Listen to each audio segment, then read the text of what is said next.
Hi there, Isha here, and welcome to Higher Life, where I take concepts that are considered esoteric, spiritual, new age, and psychological, and unpack them in a way that you can learn how to use this intelligence to really empower yourself in your life. And today's topic is one that is very dear to my heart. It's a pretty exciting topic, I think, but it also crosses over into areas that can get quite politically charged and emotionally charged. And I just want to put a caveat out there that the way that I am unpacking feminism or non-gender feminism today is very different to the way that feminism is playing out in the mainstream society. And I don't really want to jump in and have anything to say about that. I just really want to speak to another way that we can engage with feminism, and one that I think is very important and that will take the lead, I believe, in the way that humanity unfolds over the next couple of decades. For so long, we've seen feminism as really a revolution in the way that women can access resources in the world and the way that they are viewed in terms of their service to society or how they contribute to society, and the work that was done and has been done and continues to be done to create a level playing field for women in the mainstream areas or the way that we show up at work is very important, and it's really helped open up opportunities that women didn't have in the past. However, there's an aspect to the feminism that we've become familiar with that kind of ignores the simple fact that as a human being, man or woman, we all have what is called a feminine aspect to our nature, and the universe has a feminine way of operating. So when we speak about feminism in a non-gender context, but in an empowerment context, we're really talking or speaking to these qualities, this power of the feminine and the way that it operates in nature, and then learning from that, and it helps us as women, but also as men, to explore and empower the feminine side of our nature. And it's so important because over the last sort of 100 years, we've cancelled out, I believe, the value that the feminine part of our nature plays in our day-to-day life and in the overall health and wealth of our universe. So when we speak about feminine, we're talking about the capacity to live life in cycles. So the feminine operates in nature in this cyclical way that things are born and they die. Women tend to give birth to children. Women tend to be the holder of the baby. If we really look at yang and yin and we just think that a male or a female is a kind of human manifestation of what those powers do in our overall experience of being alive or the universe, we see the yang as seeding, as very quick and instantaneous and powerful, and it really just does its work quickly, and it seeds into the feminine. And then it bonds, with another agent within that feminine. And then the feminine is this container. Let's talk about the womb. It's this container where activity happens, but it happens at its own pace. And it happens without any human interference. Babies just grow, don't they? I mean, we understand a lot about how it happens, but we're not in charge of how it happens. And that is just how it is. Babies happen whether humans are involved or not. So this feminine of being very cool, very calm, we have a womb, it holds the space for life to be born, to be cultivated and to be born. And that happens over a longer period of time, and it happens through phases of development. So you can already get a feel that the feminine is slow, it is steady, it is consistent, it takes time, it doesn't have an agenda, it doesn't decide what's going to happen inside that womb. And this is really important because the way we live our lives as all human beings, especially as women who are not particularly designed to use our energy that way, is very yang. It's very directive, it's very quick, it has a lot of agenda associated to it, it burns through energy. And at the moment we're living our daily life from a very yang way of being in the world. And this then heats up our system. It heats up our individual systems, and it's heating up our planetary system because it's not exactly how we're supposed to be living. The yang, the seed, is not seeding over and over and over and over again. It just does one seeding.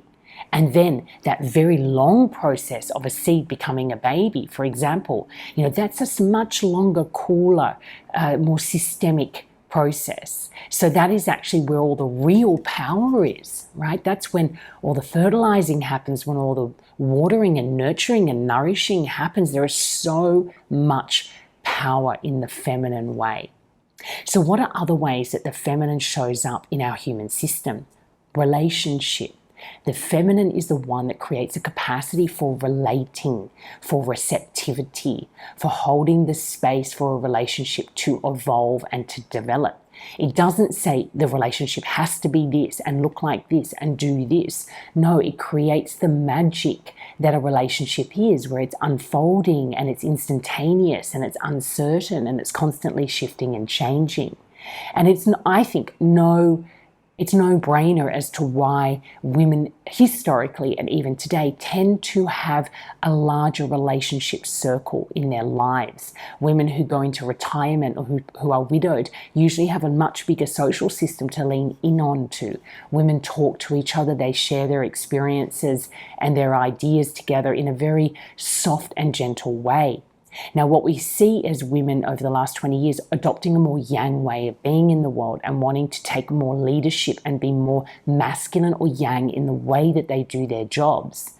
Now, there is no harm in that in small amounts. However, if it cancels out the feminine aspect and the feminine powers of taking time, valuing the non-obvious skills, valuing people's capacity to create harmony and patience and compassion in the workplace. These aspects of our nature are not included in KPIs, for example. Or when you hire somebody, are you thinking about the overall impact the personality of this person will have on the harmony of your greater team? These are really important things to consider when we work together in large systems. We need kindness and generosity and patience and empathy. And if they are lacking because they don't fit in the corporate model, the corporate still pays for it because the business has an unhealthy atmosphere. Just like a body starts to have an unhealthy environment and we develop cancers. And many businesses have cancers running through them, and they might be getting a great profit margin or bottom line, but there is an illness that is going to destroy their organizations and the people that work within them over long periods of time. We need to change our attitude to the feminine. And first of all, we need to celebrate it for what it is. Feminism is a universal aspect of our nature. We all have a feminine experience, men and women. Now, if we see some of the shifts that feminism in the old paradigm have brought about, we've also seen that it's allowed for men to take parenting leave and to become more involved in their children's lives and to become more engaged with the emotional and social intelligence that is required to raise children and to raise your children within a larger community. And men are taking this on. They're embracing it. But is that valued? Are they getting valued in their workplace, or are they losing out on opportunities because of the fact that they are seen to be not focusing on what's important, not giving all their energy to the business, for example, not available for meetings at 10 o'clock at night? There's all these things that a yang way of being, it just ignores. It ignores your overall well-being. It ignores the well-being of relationships and systems that you're operating inside of. It is so wise, the feminine.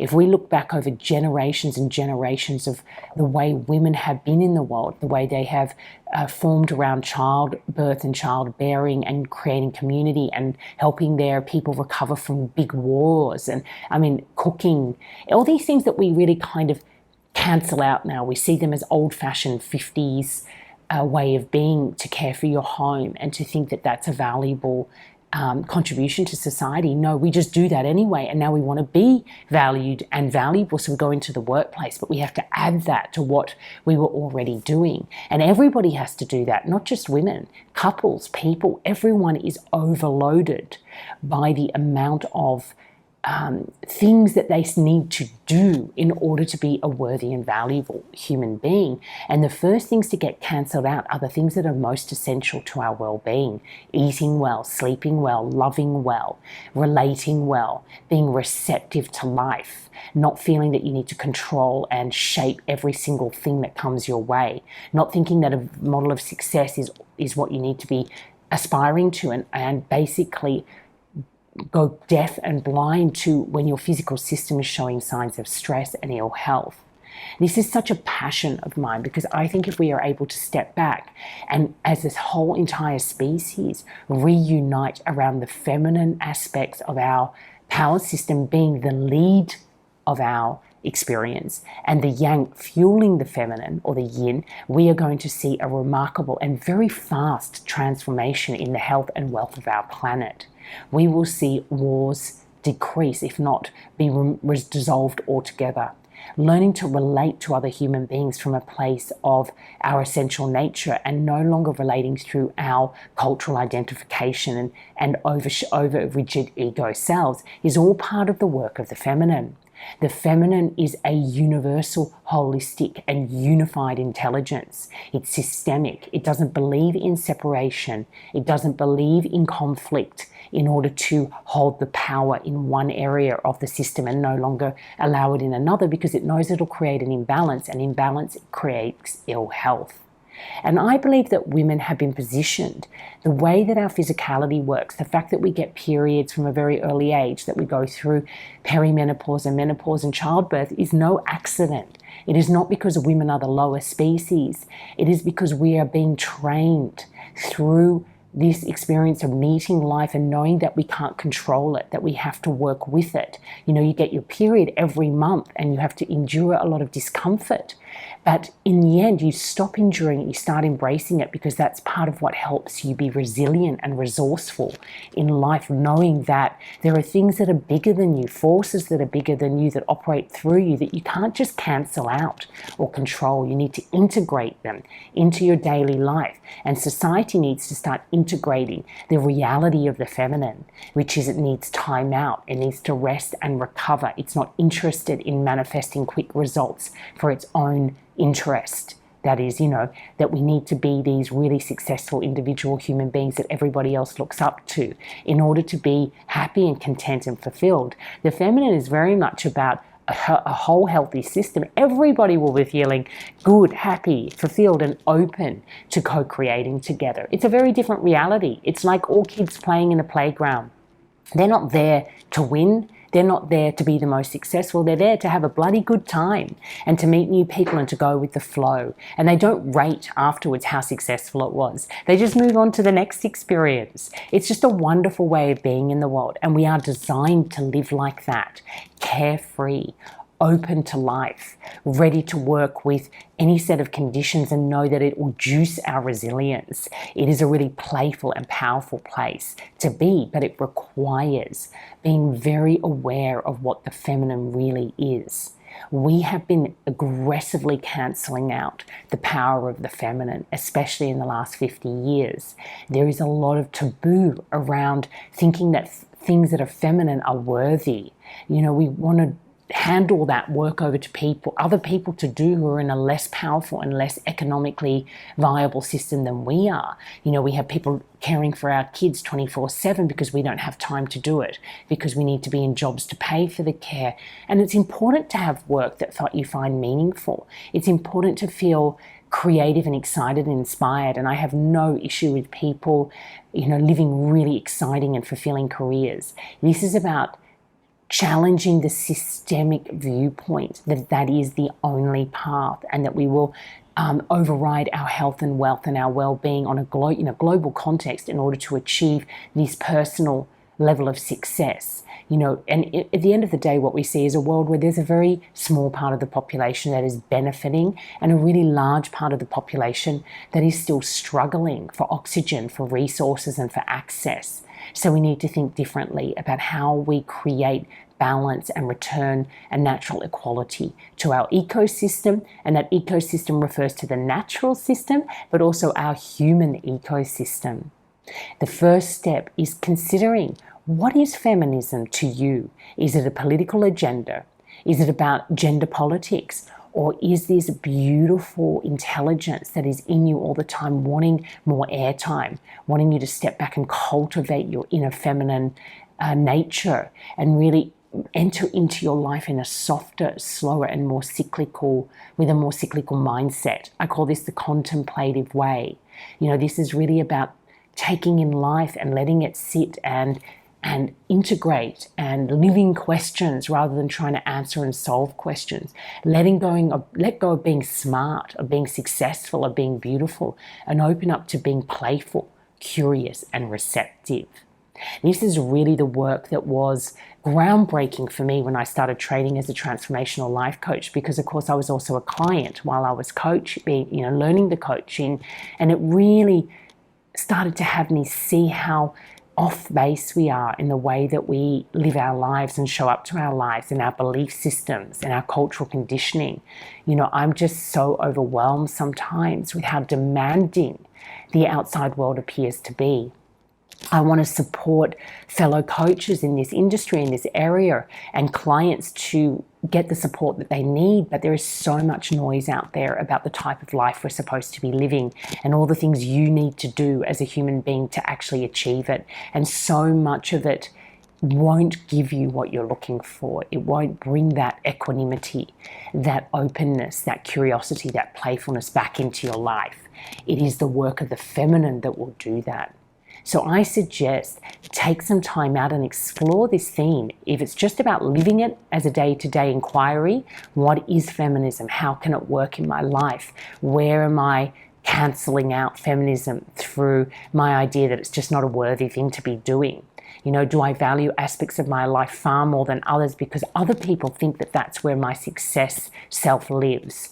Do I get off on being recognized for being brilliant in one area and feel really flat in other areas where I don't get the same recognition?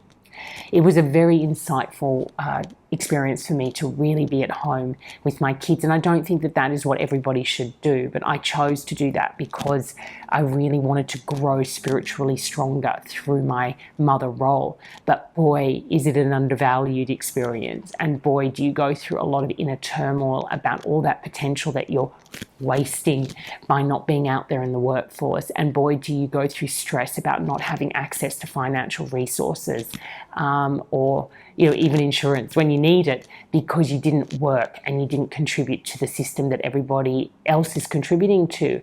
And even when you see the flaws, you just don't want to miss out, do you, on the lifestyle that particular system is offering. It's a hard road to travel along, and there's a lot of insecurities that show up along the way, but it's a necessary road, and there are more and more people taking the leap into becoming a lot more vigilant and discerning about the way they use their energy, and to start, kind of demystifying and deprogramming the whole success-driven, endurance-driven mindset. Mindset is not key to living a beautiful, enriching, and fulfilling life. Spiritual contemplation will get you a lot further. A mindset is a wonderful thing, but it's a tool. It's something that is driven by a larger energy system, a larger belief system. So you really need to align back into a more natural, essential way of being in the world, to tap back into your essential nature. And the mindset will naturally unfold as a very contemplative, very receptive mind that tends to commune rather than control. This whole mindset is everything.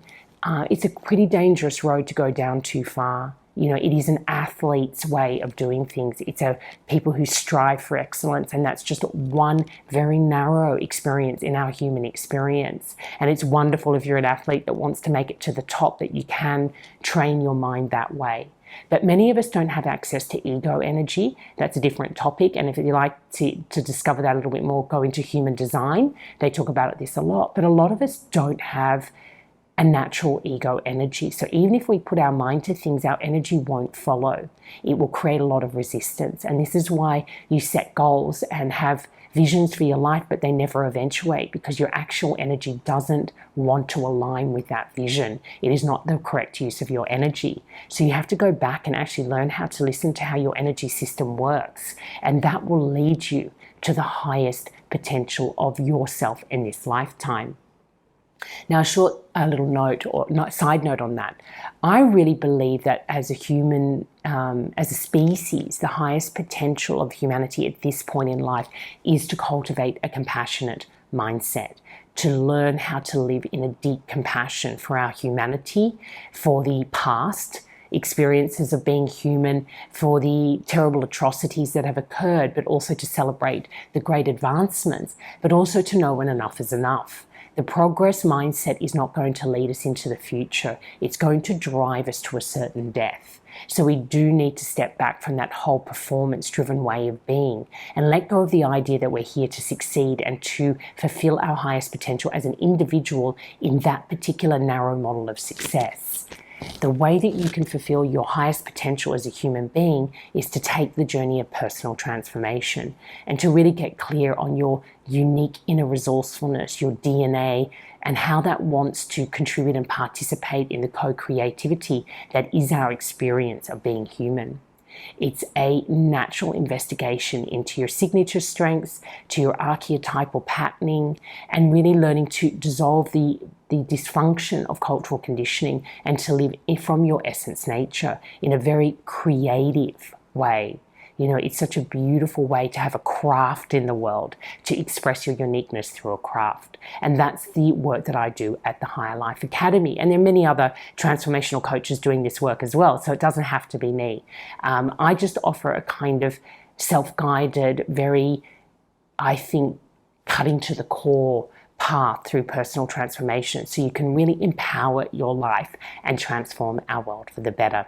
So if you're interested, check out Higher Life Academy. I have a free masterclass that introduces you into the journey, and then a paid masterclass, very, very affordable. I think it's like 300 Australian dollars. And that's all about learning how to set up your inner resourcefulness to live your life in a very empowered way.